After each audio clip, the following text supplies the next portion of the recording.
Game face right there, boy. You see the game face? Game face, boy. Ready. And the Knicks better be ready too. Yep. Are we ready? Let's get it. Let's get it. Knicks family, what's poppin'? It's your boy. We are back at Legends. We got a nice crowd here. We got some more people that's gonna show up, but we ready for the Knicks tonight, ladies and gentlemen. The series is tied 1-1, and we need the Knicks to come through. Bickerstaff made some adjustments in game 1 or game 2. Now it's time for the Knicks to make some adjustments. Eru, what's going on with you, man? Chilling, happy to be here, man. They whipped our behinds last time, man. I think that second quarter they took the heart from us. You know, we just kind of wasn't prepared for it. So I'm just hoping that I'm just hoping that the guys that didn't contribute up until this point, hopefully the New York air, the being around the regular people, they're able to make something happen, man. Because so far we haven't seen the real Knicks yet. So I'm hoping that tonight they pop out. True. Steph, your thoughts on tonight's game? We got 30 minutes before this game starts. Listen, I'm super excited. My heart says the Knicks win this game and we still win the series in 6. My head is saying, which Knicks team is the real Knicks team? Game 1 Knicks or game 2 Knicks? Was that second quarter a fluke? Or did Cleveland find something, that we need to make adjustments to? I like us being at home. Role players tend to play better at home. But it's going to take more than just being at Madison Square Garden to win this game. Yeah, and you know what I get afraid of? For the Knicks, game 2 looked a lot like game 1. Even though the Knicks came out victorious in game 1, game 2, when you look at percentages, 27% from the three-point line in game 1, 24% in game 2. They didn't shoot a high percentage from the field at all. The Knicks definitely turned it over a lot more in game 2 than they did in game 1. But as you mentioned before on I think it was on the Queens court, you were talking about the Cavaliers' points off turnovers. Right. And in game 2, they had a lot of points off turnovers. They did. So that's why I get afraid. The Knicks cannot repeat games 1 or 2, to be honest with you. Yeah, no doubt about it. And Sam, rebounding is our strength coming into this series. They're the 25th coming in the regular season, 25th rated defensive rebounding team. So that's in our favor because we're tops, one of the top teams in offensive rebounds, one of the top teams in offensive, second chance points. That's part of our formula for scoring. Right. They shut that down in game 2. Yeah. So I'm really interested to see how the Knicks respond in game 3. Yeah. It's the extra physicality. The guys are throwing their bodies around, boxing out, and that type of thing. So, I got to put guys like Mitch Robinson under the bus, because he's jumping for rebounds, but he's just not clearing the space, I feel like the only person that's really doing that is Josh Hart, for the most part. So we definitely have not necessarily match it, but we have to really get back to what we do well. Like you said, offensive rebounding and things like that. We just have to remember what we do, what we've been doing, and not let the Cavaliers shell shock us the same way they did in that second quarter against us. Yeah. I think there's adjustments that have to be made, but I think the physicality is. The Knicks were more physical the first game. Cleveland came out and decided they're not going to allow the Knicks to be more physical than them, so they played pretty physical. Now the Knicks have to respond to that physicality in this game. Absolutely. So I feel like that's number 1, and then 2, the Knicks got to be able to make some shots, right? Especially from the 3-point line, because Cleveland's their entire game plan is to funnel you to the middle, right? Defend the paint, make you kick it out, and close out on those shooters. Right. Similar to what the Knicks do defensively. Right? So they're going to give you some 3-point shots, some open 3-pointers. You got to make them. And if the Knicks aren't making them, they have a hard time winning this series, in my opinion, if they don't make those shots. Yeah, definitely. No doubt about it. And the thing about it, Sam, they don't really have a lot of respect for our perimeter shooting. When we're in the key, they swarm to the ball, 3, 4, 5 of them. Like, let them pass it out. Right. Right. Right. They had no respect for perimeter shooting. Yeah. None. That's similar to what the Knicks do. The Knicks kind of like to funnel guys and force them to kick out also. So they kind of beating us at our own game. Right. Right. Yeah, definitely. Even in both games, actually beating us at our own game. Yeah. I think obviously Tom Thibodeau has to make some adjustments with the way that they're defending Brunson. Yeah. Steph, what do you suggest Tom Thibodeau does? You know, they in game 2 they trapped Brunson, right? And when they trapped Brunson, you know, the Knicks had a hard time finding somebody else open. Right. And that could knock down a shot. How are we going to strategize against that? One, if Brunson can, try to get the ball away before the trap comes, especially when they're using Jarrett Allen. He's coming all the way from under the rim to trap, Brunson. He should be able to see that. But however, the other guys have to show, because once Allen gets it, he sets that trap, he's huge. Right. Brunson can't really see him. over the top. So Exactly. people are open, waving their hands. You got to come at the level of the trap so that one, Brunson can see you. The other thing I would do is a lot of times we bring in Mitch up to the foul line. Listen, even if he's able to split that double team and get the ball to Mitch at the foul, what is Mitch going to do with it? Right. I do think that part of the adjustment has to be having Hartenstein in cases, like that. Because if you get to Hartenstein at the foul line, they have to respect that. Now you can open up some backdoor cuts. But it starts with Brunson passing before the trap sets. Before the trap sets. And would you have, because they're having Jarrett Allen come up and help set that trap, would you have, instead of Hartenstein coming with him, just kind of play back, right? So that way Jalen Brunson can find him, like you said, and get that pass off as he sees the trap coming. Now he can get the pass off. Right. Now it's on Jarrett Allen to get back, to have to hustle back. Correct. Right? I don't expect that they're going to do it right off the top. Right? They'll probably, maybe sometime in the second quarter, maybe third quarter, because if they do it right off the top, the Knicks they probably have a game plan already in place for it. Right. And you bust it up real quick. Now it's done with. You know what I'm saying? So I would think they're going to save it until later on in the game. Yeah. Ero, we were looking at the screen. We seen the starting lineups. Karis LeVert is going to be starting. Isaac Okoro, I'm assuming, is probably not going to play. Right. So now this means that Jalen Brunson has to guard Karis LeVert. Your thoughts on that? It's rough, man. I'm a big believer. Like, let's say once the postseason starts, you can't change the game plan. But in this situation, I feel like Cleveland, they've been misusing Karis LeVert the entire year. He's been off the bench, but he's a guy that used to score 20 points a game for Brooklyn. Right. You know what I'm saying? So him starting is kind of like it's gonna like a plus for them.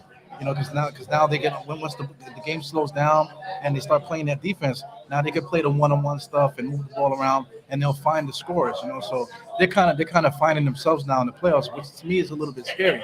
But on the Knicks side of things, we got fans out there, out there on the internet. They talk about benching RJ, starting Josh Hart, giving Grimes more time. I think if we start doing stuff like that, that's a bad situation. I agree. I think when you start to switch things around, that means you're desperate, panicking. Right. And I'm gonna tell you what, people are saying, well, Cleveland switched, but I think they were desperate and panicking a little bit after losing game 1, because they had lost. That was their 4th straight loss to the Knicks, right?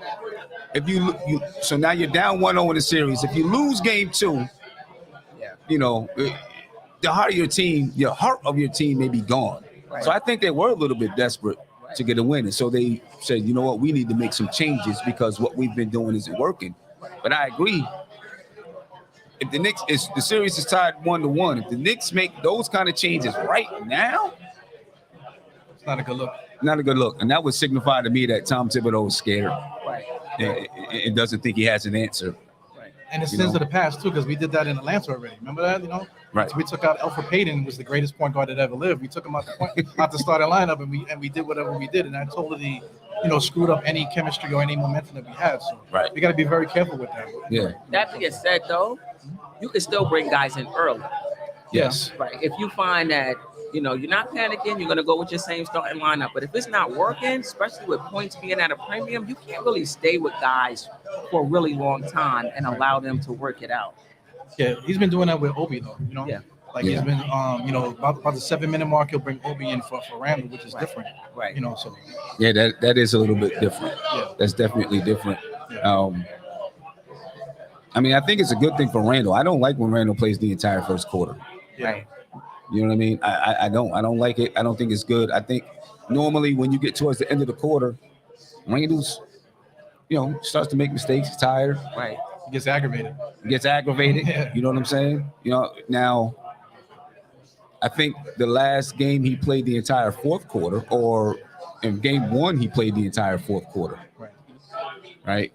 So maybe maybe Tom Thibodeau wants to get him rest early so that he can be there for the fourth quarter. Maybe that's a strategy there. Right.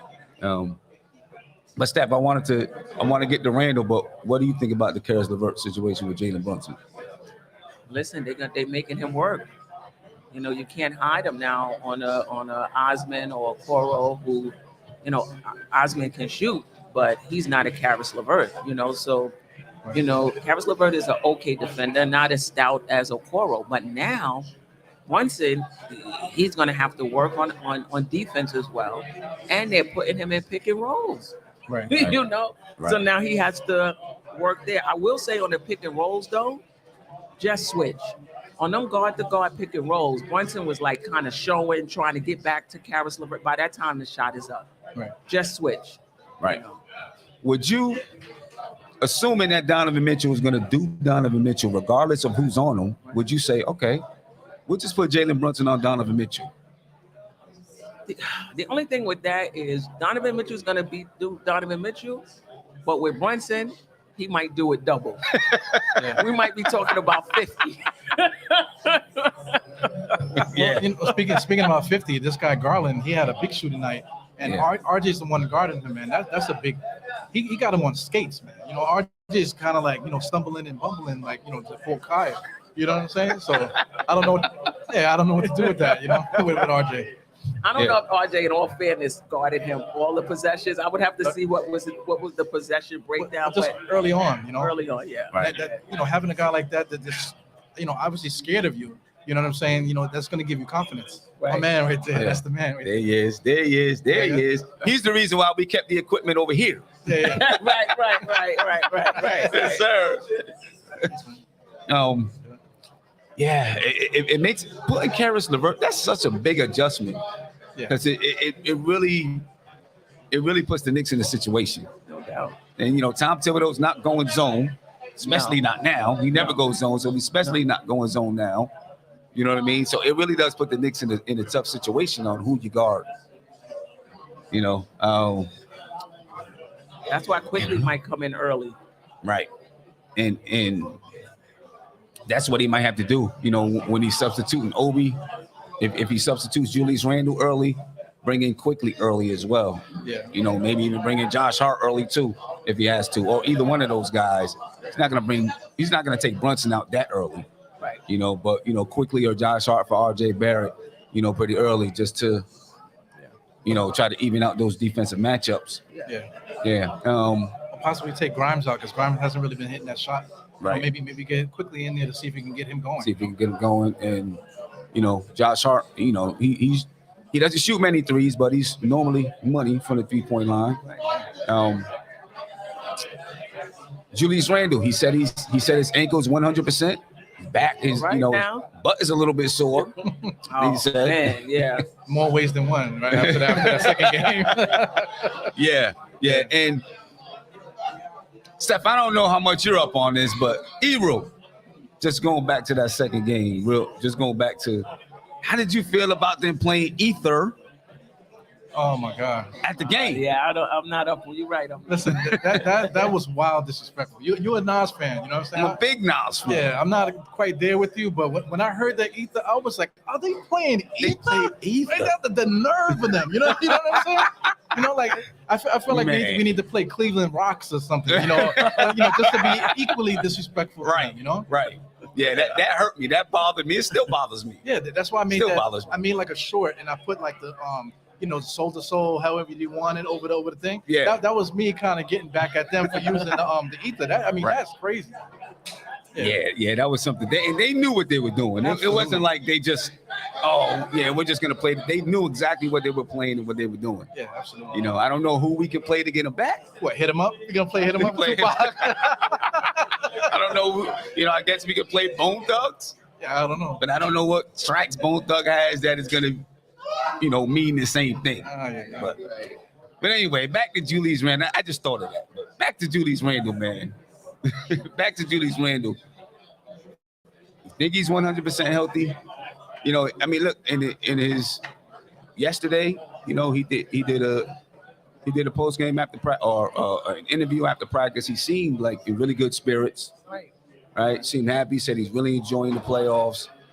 Do you think he's 100% healthy? And what do we need Randle to do to help Brunson if he's getting trapped? How can Randle help that? The one thing I did notice though, in game 2, they started trapping when Randle went out. Right. So I don't know if, you know, will they trap when Randle's in? I didn't pay attention to the rest of the game because, you know, they were getting blown out and I was upset. Right. You know what I mean? But when they first started trapping, it was when Randle went out. But how can Randle help if they're trapping while Randle's in the game? I mean, listen, I'm not sure we want this, but, you know, Randle could bring the ball up the court, and that'll take away the trap, you know, right there. It's just that Randle has been a turnover machine. Right. 5 in the first game, 6 in the second game, mostly off of double teams, mostly, you know, trying to get other people involved. He's been a bit frantic, you know, it seems like. But I think, you know, Randle bringing the ball up would definitely alleviate Brunson getting trapped altogether. But then again, that's more energy expenditure for him, Right. you know, to bring the ball up the court, Right. you know? Right. And that's what we don't want to do. We've been trying to get away with it, get away from that the last 2 seasons. That's it. true. Yeah. It's Yeah. true. You know, one thing I would say about Randle, he's been showing a leadership quality, you know, that he's never shown. He Mhm. actually pulled the guys together, got guys, you know, try to get a huddle. Right. And they looking at me, a huddle, like, what you know, like, what are you trying to do, you know? Because he never did that before. Right. So I thought that was interesting. And just him in the post game, too, like they're interviewing him, asking him about the physicality. Do you think they roughed you up? He kind of like, no, I don't really see nothing different. You know, so it's just him trying to take responsibility for the leadership and just the energy that we're giving off, you know, compared to what Cleveland did in that first game. Right. Cleveland was crying at that first game. You know what I'm saying? Yeah. And after the first game, to the officials, Right. Yeah. anytime there was a camera in their face talking about the referees and how physical it was. Yeah. Yeah. It's a shame, man. Yeah. You know, yeah, see, I agree. I don't know if you want Randle bringing the ball up like that, unless, you know, Randle's gonna bring the ball up and then he's gonna hand it off to Brunson. Right. Right. That's what I mean. And- Don't do too much. Yeah. But what I noticed there too is times when Randle or someone else brought the ball up and they were handing it off to Brunson, they were trying to jam that handoff. Yeah, sure. Right? They were trying to jam it. If that's the case, Brunson might need to go back door a couple of times on those when they're trying to jam it and then they find the back door. Right. Would you, if they're trapping Brunson, would you use Josh Hart or Barrett or Quickly to bring the ball up? Yes, Yeah. I You will. know? But I'll say this, Sam. There's a difference between bringing the ball up and initiating the offense and orchestrating the offense. Right. Bring the ball up and just make that first pass, and that's it. Right. And a lot of times they're bringing a trap off of the pick and roll too. Yeah. Do you not pick and roll for Brunson? But then can Brunson, or do you not pick and roll with Mitch? Right. Right. And maybe you pick and roll with Randle, or you pick and roll with Barrett, or, you know, because now, you know, when you pick and roll with Mitch, like you said, there's no threat there. He's so limited. Yeah. But if you pick and roll with Randle or Josh Hart, you probably now have someone smaller so that Brunson can see over top. Right. You know, and someone who can be a threat from the 3-point line, you know what I mean, on a pick and pop or whatever it is, or someone who, when they get the ball, now they can attack.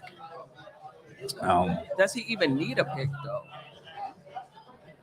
That's the thing. Does he even need a pick? I was wondering that. Does he need a pick to beat his man? Right. Brunson, right? Brunson, right. Right.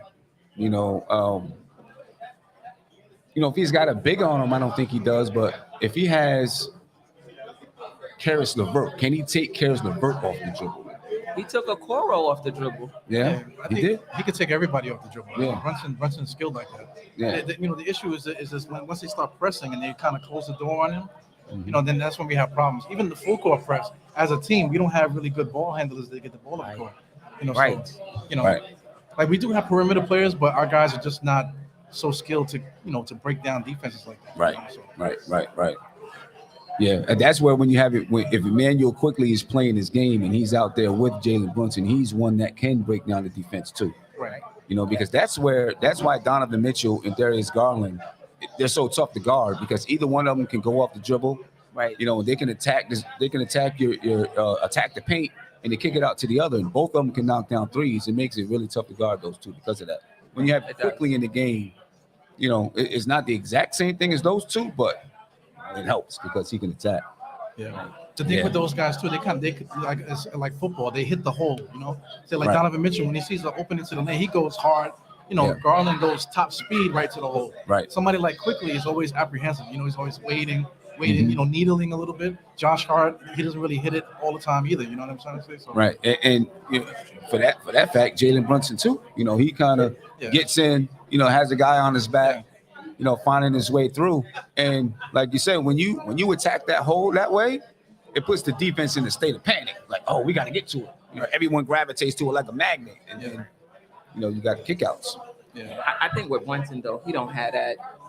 He don't have that type of speed. You don't have that kind of speed. He don't have that type Right. of speed. That's why he got to do it the way he does. Yeah, Yeah. He does. yeah, exactly. I want Randle to have a big night. I think we might need Randle to have a big night tonight. One of those nights where he's knocking down threes. You know what I mean? To make them say, okay, we got to spread the floor out some. Right. We got to pay attention to Randle. Give Brunson a break. I think the Knicks really do need Randle to have a big night. One of those 30, 33, 34, 35-point nights. Yeah. You know what I'm saying? I don't want him to force it, though. Right. But I think we need a big night from him tonight. Yeah. We need all hands on deck too. We need RJ to be something. That guy drives and he just kind of like Jesus take the wheel when he throws the ball up to the basket. You know what I'm saying? Right. He needs to. They have trees down there. You know what I'm saying? So we have to be. He has to just be a little bit more assertive and at least know that the guys are gonna come to collapse and then look to kick out. You know what I'm saying? Because he has that skill set. Yeah. Yeah. Which one of those guys, RJ, Grimes, and Emmanuel Quickly, which one of those guys do you expect is going to step up tonight? Quickly. I'm going with Grimes. Grimes. Okay. My guy Aj is here. Oh, man. Giving me the eye, so I can't really say anybody else. I'm going with Grimes, knocking down his shots tonight, creating space for us. Yeah. Oh man, we need Grimes to knock down those shots. Yeah. He only got 2 shot attempts Yeah, last game. exactly. Yeah. 2 shot attempts. You can't do that. No, He's got to have more shot attempts. Yeah, no doubt about it. He's a pure 3-point shooter. You got to utilize him. You know what I mean? Now the hard part is Cleveland, throughout the season, we kept hearing about them being the number 1 defense, but when they played the Knicks, they never looked like they were the number 1 defense when they played the Knicks, right? Right. Except for maybe the second game when it was really low scoring. The Knicks won like 90-something to 80-something. Right. But they never looked like they were the best defense. Last game, they did. And they were protecting the paint and closing out hard. Yeah. Right? And that's where we gotta be able to find Grimes more. And then Grimes has to attack those closeouts and go up the dribbles the way he can. And then when he attacks, just go to the basket. Right. Let's not, I think we've been doing too much quickly. Grimes a few times, getting inside and then trying this cross-court pass. Right. They all on that. Yeah. You know what I'm saying? Yeah. We need to just attack the basket. Get them in foul trouble. There's nobody behind those 2 guys, Mobley and Allen, other than Lopez. Right. Yeah. Right. Exactly. Lopez. Right. You know what I mean? So they've got to, when they get that chance, attack it, make them have to close in. And then, now they'll start cheating in a little bit. Right. Now you can maybe get those off a little bit easier, a little more crisp, and have a little bit more breathing room to shoot the ball. You know what I mean? When it comes down to it, the Knicks just got to be you got to be aggressive. We got to come out there and just play like this is the last game. You just got to like that's a cliche thing. Like, play like this is like the last game of the season. Yeah. You know, we have to do that. You know. Yeah. How? I mean, every game in the playoff, every win is big. But how big is this one for the Knicks? You know what I mean? If they lose, they go down 2-1. They'll have a chance to tie. But do you look at it as if, well, they're supposed to be down 2-1 because they had home court advantage? Do you look at it that way, or do you look at it like we can't give up home court advantage? No. That's why you're trying to get one in Cleveland. Yeah, right. So that you get all you have to do is win at home to close it out. For me, Sim, this is big because I'm not sure who's the real Knick team. And I think game 3 is going to let us know who. Yeah. Right. Yeah. What about you, Eru? How you feel about it? Is it that desperate, for the Knicks? Well, we haven't had this good of a playoff series in a long time. Like the 7-game series. So people kind of forgot how that works. So I mean, it's a 7-game series. So even if the Knicks lose, like you said, if we lose game 3, we have the opportunity to win game 4. Now it's tied 2-up, and we go to Cleveland. The Knicks are just as good at home as they are away. Right. You know what I'm saying? So we always have an opportunity to win. So the most important thing is just for the Knicks not to give up. No matter what happens, if we win or lose or whatever, and for the fans not to abandon ship for every little thing that happens out there. Right. Yeah. You know what I'm saying? So that's true. This game, of course, the first game I thought we was gonna sweep them. Now I'm saying Knicks in 5. If we lose today, I'm gonna say Knicks in 6. You know what I'm saying? It's always gonna be the next step. You know what I'm saying? So, right. Yeah, but the Knicks just have to bring it the same way that we're bringing it here. You know what I'm saying? They just have to keep showing up, and the things will happen. And, they've been resilient all season. But I feel like this is a must-win situation. Yeah.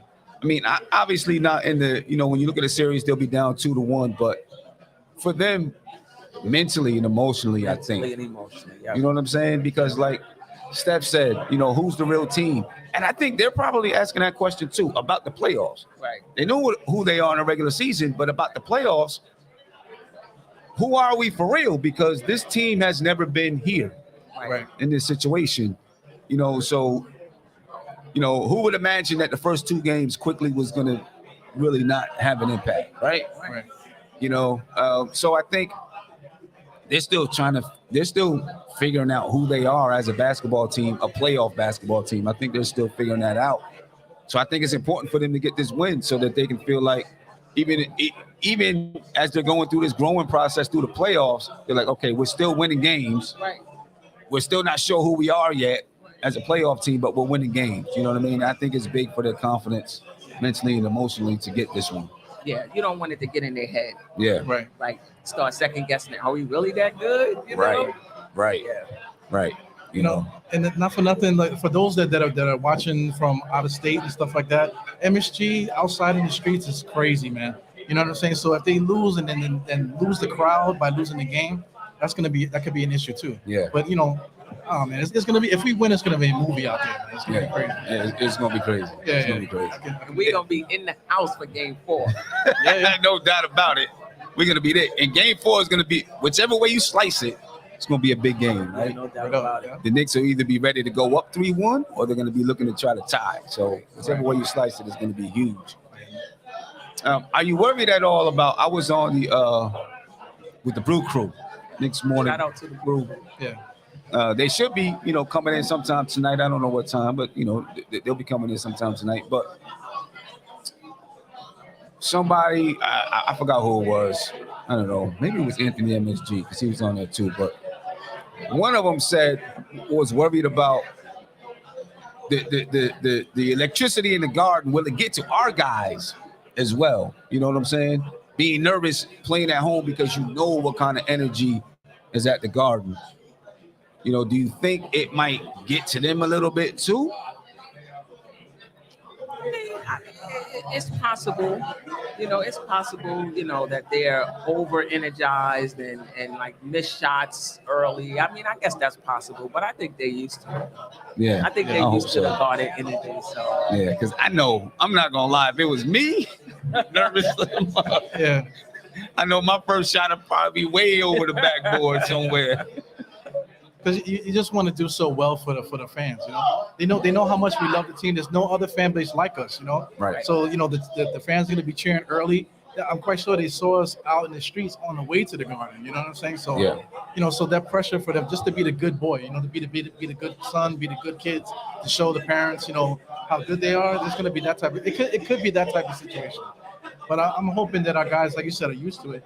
That's what I'm hoping. You know what I'm saying? So yeah, I mean, it's like Randle, has been here for a couple of games in the playoffs. RJ's been here for a couple of games. Obi quickly, but the guy, our engine, hasn't. Jalen Brunson. Right. I don't worry about him getting nervous. He just doesn't seem like he's the type that, is gonna let it phase him. Josh Hart, I don't think he's the type that's gonna let it phase him. But still, I mean, you're gonna have some nerves. Yeah. You're gonna have some nerves, but I'm still expecting Brunson to get out there and set the tone. And once you get playing, I guess you probably tune all of that out anyway. Right. You know what I mean? It's getting over it. It's getting over it. Right. Getting over it. Yeah, the first few minutes, getting over it, and hopefully our crowd, can be, wild and crazy against Cleveland. Against Donovan Mitchell, wild and crazy against those guys, so that, they know that. You know what I hope doesn't happen?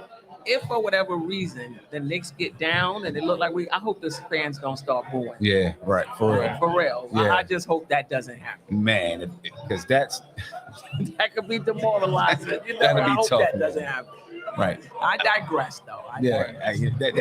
That's tough. You know what I'm saying? To get that at home, that'd be real tough to get that at home. You know what I'm saying? Are there any other adjustments that you think the Knicks really need to make in this game? Just bringing it, man. Right? That's not nothing like any really like stat or like special plays or anything like that. The Knicks just have to remember who they are, come out and play their game, continue to play hard, and then the good things will happen. You just got to keep persevering with that. Evo brings up a good point. Is it scheme or is it just physicality and people showing up? I think it's a little bit of both. Yeah, but we do have to be more physical, and players have to show up. We could talk about schemes and whatever. You shoot 37% overall, 24% from the 3-point line. You're not winning the game. Right.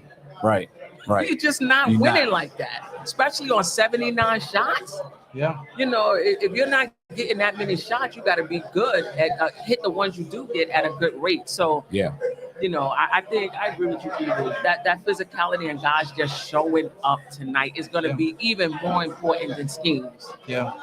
I think it definitely is. It's going to be way more important. We got to get that rebound too. Yeah. Right. We got to get those rebounds because normally we dominate teams in rebounding, but last game was 43-36. That's a no-no. That dominated. And I don't know what it was. In the second game, for the first quarter, it's like the Knicks were more physical. Right. And somewhere it switched. It sure did. Sam, Switch. I said it on the show. Somewhere in that first quarter, they said, "Wait a minute, this is like the first quarter." Right. And they was like, "Nah, we're not. They're not gonna bully us again." Exactly. They just stopped, turned around, and said, "No more." No more. I hate to say it too, that the referees kind of took control of the game at one point. Where it was just physical, and the Knicks were looking at them like, "What's going on?" But the game was still happening. Right. You know what I'm saying? The Knicks were asking them, "What's going on?" They arguing points and stuff like that, but they kept checking the ball, and they never recovered from that. I think. Right. I think as a team, like hopefully in the team meetings and stuff like that, when the referees get involved in there. Because also too, I don't know the guys' names, but the referee squad that they had in the last game, those guys notoriously hate Julius Randle. I think Julius Randle had all his worst incidents with those referees in the game. Oh wow! You know what I'm saying? So that's a poor excuse.